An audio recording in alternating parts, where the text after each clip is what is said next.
पुणे जिल्ह्यामधील नीरा देवघर धरण पूर्ण भरलं। 10,000 क्युसेक्सना नीरा नदीमध्ये विसर्ग सुरू। नदीकाठच्या नागरिकांना सतर्कतेचा इशारा। सांगलीमध्ये कृष्णा नदीची पाणी पातळी 36 फुटांवर तर वारणा नदीचं पाणी पात्राबाहेर पडल्यामुळे नागरिकांना सतर्कतेचा इशारा। मुंबई शहरासह उपनगरात ऑरेंज अलर्ट। हायटाईडमुळे समुद्राला उधाण। नागरिकांनी सतर्क राहावं, प्रशासनाचं आवाहन। वसई आणि नालासोपारा इथे काही भाग अद्यापही पाण्याखाली। मधुबन परिसरासह वसंतनगरी आणि संयुक्त नगरमध्ये कमरे इतकं पाणी साचलं। नागरिकांचे हाल। रायगड जिल्ह्यामध्ये अंबा नदीने धोक्याची पातळी ओलांडली। नागोठणे शहरातील मुख्य रस्त्यावरील काही दुकानं पाण्याखाली। वाढत्या पाण्यामुळे नागरिकांना सतर्कतेचा इशारा।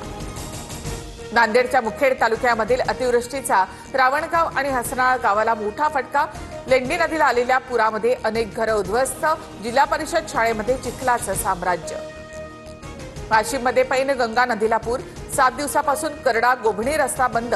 शेती पिकांना मोठा फटका। कृषी मंत्री दत्तात्रय भरणेंकडून नुकसानग्रस्त शेतीची पाहणी। तात्काळ पंचनामे करण्याचे आदेश। यवतमाळच्या घाटंजीमध्ये पुरामुळे शेतीचं नुकसान। आमदार राजू तोडसाम यांच्याकडून नुकसानीची पाहणी। अनेक गावांमध्ये पाणी शिरलं। जनजीवन विस्कळीत। पंचगंगा आणि कृष्णा नदीच्या पाणी पातळीमध्ये वाढ।